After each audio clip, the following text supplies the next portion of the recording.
This assignment is on alternative energy, specifically in Pennsylvania. This is a topic that is on the minds of citizens. It's on the minds of businesses who do business here, as well as those who do business outside of Pennsylvania. Pennsylvania has a lot of alternative energy sources, and you can see these if you travel around the state at all. What I want you to do is give your own opinions on 3 sources of alternative energy. We'll talk about solar energy, wind energy, and alternatives to landfills.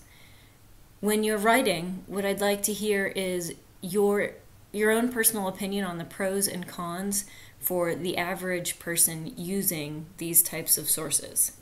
The videos are QuickTime, so I'll leave the link in the assignment, but if your computer is not playing QuickTime, I will also play them here for you right now. The first one, like I said, is on solar energy. The sun heats things well. Take a lesson from a cat. Cat gets cold. What does a cat do? Lays in the sun. Well, there's 3 ways that we can use solar energy. One is converting it into heat. Very easy to do. Another way is using it to heat hot water. The technology that's emerging is using photovoltaic cells to convert solar energy into electricity. We're a kindergarten through 8th grade independent school.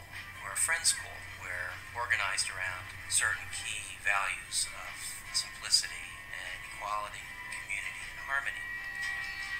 We had a group of people who were interested in exploring further how the school could lighten its footprint on the earth. This group of people got together to say, what could we do?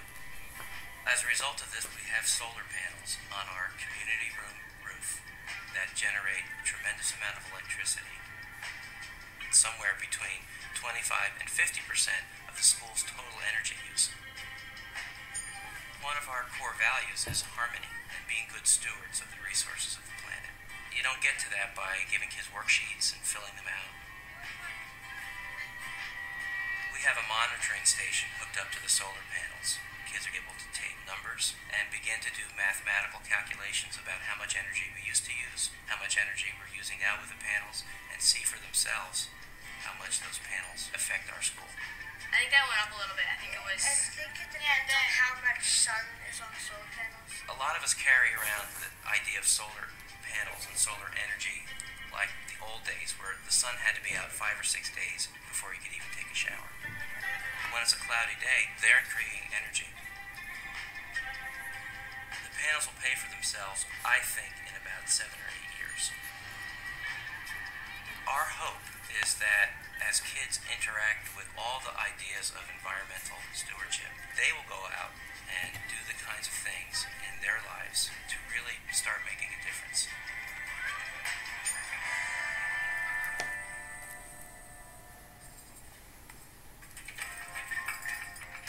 Adams County is a growing county. We found several years ago that we just had to build a new prison. Prisons are expensive.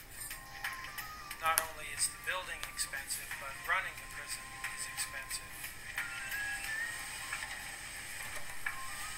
We use an awful lot of hot water. There are a lot of showers, a tremendous amount of laundry. We looked at our options on hot water, whether to use electricity to heat the hot water or natural gas. We took a look at solar panels. The energy savings from avoided natural gas costs would pay for our panels within 3 to 5 years. Using the sun for hot water heating is as simple as having a box that the sun shines into with tubes that contain water or antifreeze. So the sun shines in, heats up the water, that's pumped into a tank. And their heat exchanger heats the water in the tank. And then the water is used for our domestic hot water in the prison. These panels have actually exceeded our expectations. During the winter we were getting plenty of hot water, and we thought it was from our gas heater.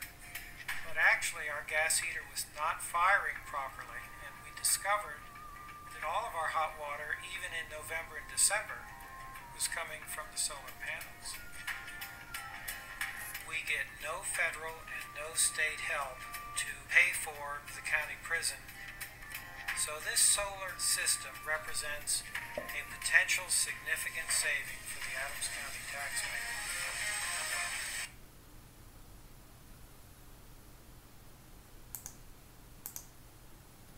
So, what are your opinions?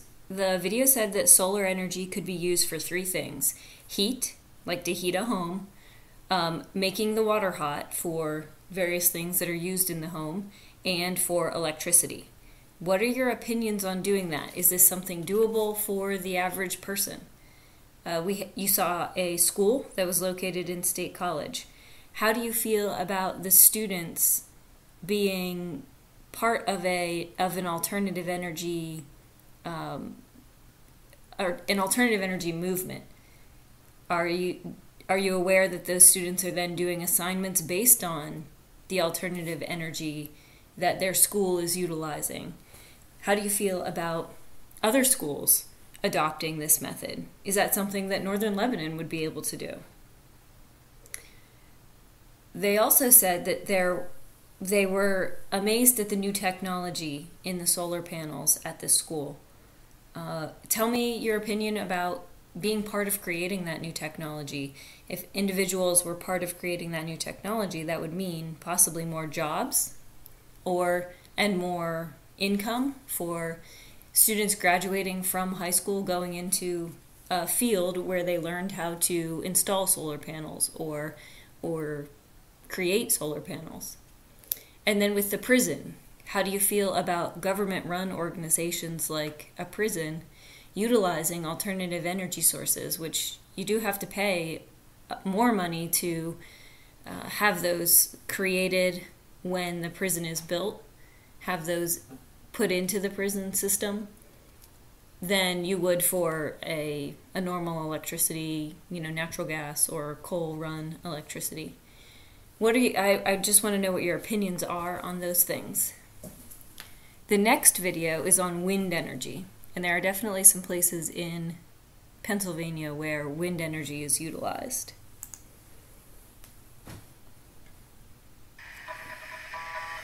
Much of the power that we use is generated from coal-fired power plants. I think statewide, in-state generation is close to 80% from coal. And certain utilities have almost 100% of their generation coming from coal.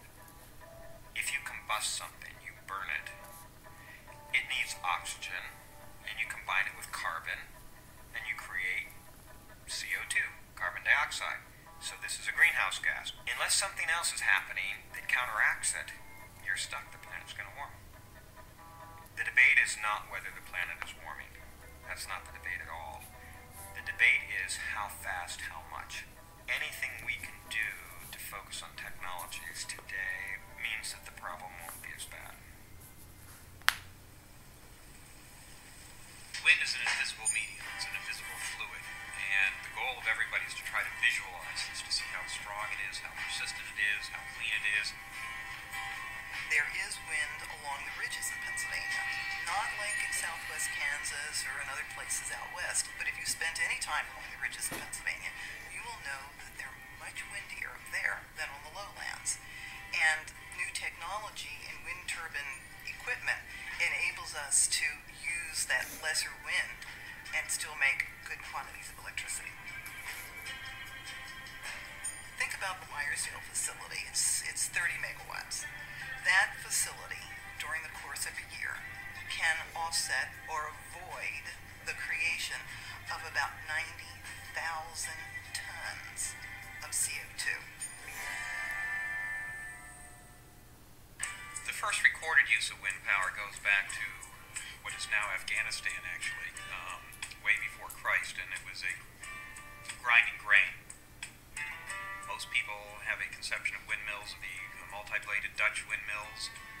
Many historians will credit three things that settled the West: the six-shooter, barbed wire, and the American farm water pumping windmill. People have a lot of conceptions of wind power from California in the early days, where there was just basically row upon row upon row of wind machines. Those machines were basically very small, where the machines nowadays that are being installed are are 60, 70 meter rotor diameters with a capacity of 1 to 1.5 megawatts. The larger rotor diameters will turn slower. They are beautiful pieces of machinery. That can be debated. I don't think the average person knows how oil is transferred into electricity or coal or nuclear for that matter. Unless you're a nuclear physicist, you don't understand that. And the concept of renewable energy is so much easier to understand. The way a wind generator makes electricity that powers your home or your school or your business is really very simple. Think about a child's pinwheel. A child blows against a pinwheel and the blades go around. The same thing happens at a wind farm. The wind blows against the big blades of our turbine. They go around very slowly. They turn a generator. The generator is where the electricity is made. Electricity goes down the inside of the tower and power cables out to the power grid, to the lines that you see running across country, and that's where it belongs to the local utility, and then from there it goes to your house.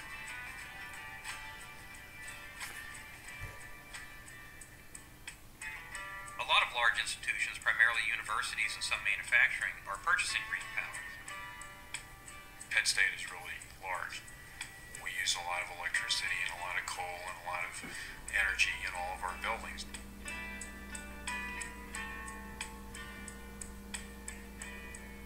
We felt like electricity was a major contributor to greenhouse gases. It was the biggest single source we had at Penn State. And we thought, well, how can we improve or how can Penn State do a better job from an environmental standpoint? We're buying 5% of our power right now is generated by windmills in Pennsylvania. We've avoided the equivalent of burning 12.3 million pounds of coal every year. Every time an organization such as Penn State or even a private homeowner buys clean, green wind energy, they are creating something important. They are creating demand for a company like Landfill Energy to build more wind facilities, and our demand to build creates a demand for a company such as GE and others to build more equipment, and that greater the demand, the lower the price.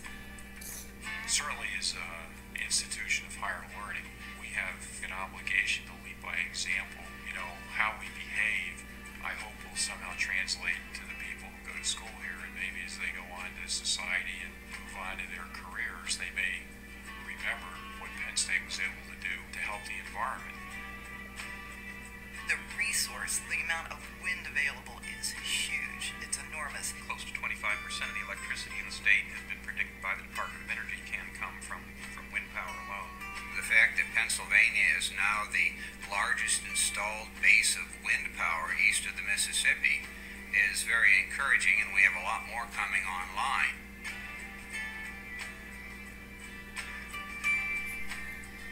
To the extent we import from overseas for energy, clearly wind is a major contributor to help with our energy security policy. We own all kinds of other power plants, but wind is the core. That's not just because we're tree huggers, it's because it can now make a company money. A company can pay stockholders, a company can pay employees, because wind is now getting very, very competitive with other sources of energy. It's not a boutique item anymore, it's real.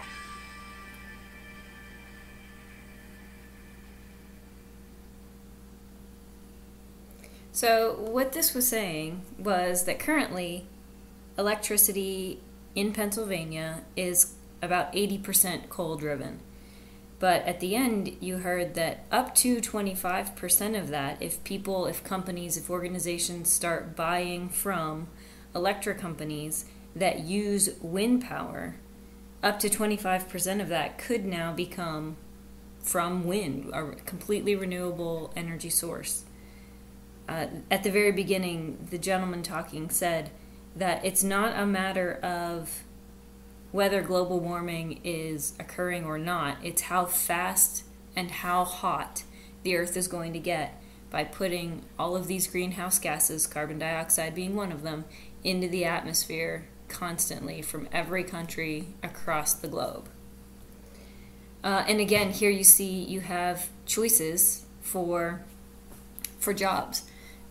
Students graduate from high school and go on to other, higher learning opportunities. And if they choose to go into the technology fields that relate to alternative energy, I think their job choices are going to be a lot broader than if they go into something like the electric company, where they may not be hiring as many people in the future. There is one thing that has been stated about using wind energy and the fact that it disrupts the migration patterns of birds. You might want to do a little research on your own to see where people stand on that particular topic before you give your pros and cons. The last source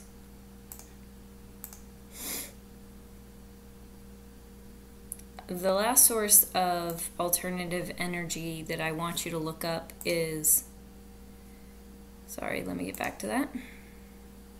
is landfills. Alternatives to landfills. Currently, everything we dispose of goes into a landfill, but there are some problems with that. This article is entitled Landfill and Alternatives to Landfills. And the beginning talks about the U.S. Environmental Protection Agency requires that all new landfills that are built include a leachate collection system. Just to let you know what that is. This article gives you another source of information that a landfill is like a bathtub in the ground, and a bathtub can leak in either two ways. It can leak through a hole in the bottom, which would be a failure of the bottom liner of the landfill, or it can fill up with fluid and spill over its sides. Either way, it's bad news. The basic problem is the fluid. If a landfill begins to fill up with fluid, the weight of the fluid puts pressure on the bottom of the landfill, increasing the likelihood of bottom liner failure. So any fluid inside a landfill is a potential source of trouble. This fluid, of course, is also not healthy. It says down here, you might want to drink coffee, but definitely do not want to drink leachate. It has many toxic and dangerous characteristics. It's badly polluted with chemicals, microorganisms, bacteria, viruses that would make you sick. So any exposure of leachate outside of the landfill environment is very bad news. So if we go back to the article here, recirculation of leachate accelerates the decomposition of solid waste. So if you take that fluid that comes from, the rain soaking through the garbage, if you take that fluid and recirculate it, it accelerates the decomposition of the waste in the landfill. If you get that, basically if you stir up the soup, then things will decompose faster. Another alternative use of landfills is to capture the methane gas produced during decomposition to generate electricity. If you've driven past the landfill, you might see pipes sticking up out of the big hills. And from those pipes, you might see something burning. They're burning off methane. They can now pipe that methane back to the buildings associated with the landfill, the offices, and turn that methane into electricity to power whatever buildings are associated with the landfill. For example, in Yolo County, California, a landfill releases 1.4 million cubic feet of gas a day used to generate electricity. Landfill mining is another process that's used to reclaim the materials of the landfill for other purposes. More than 65% of the product from a landfill is usable soil. Small percentages of other materials such as rock, metal, wood, aluminum, glass, plastic, polystyrene, and other items can be extracted from a landfill that's ready to be closed. The soil can be used as daily cover at other landfills or for grading roads and other construction projects. This process can only take place in landfills that are free of toxic wastes. Other landfill mining projects use the material to turn waste into energy. And lastly, another alternative to landfill disposal for many areas has been the incineration or the burning of solid wastes. This method is often criticized because it has the potential of polluting the air, and the residual ash still has to be buried in a secure landfill. Dumping in the ocean has also come under attack by environmentalists who cite pollution of marine ecosystems and destruction of recreational beaches as reasons against ocean dumping. So as you're writing about alternatives to landfills, what are some things that the normal individual can do to keep their garbage from going into the landfill besides recycling? And what can landfills do to keep from filling up so quickly and having to build new ones or incinerate their waste? As you're writing, your thoughts on each video and the article are worth 5 points apiece. I'm not looking for massive amounts of writing. Just give me your thoughts on the pros and the cons for each type of alternative energy in Pennsylvania.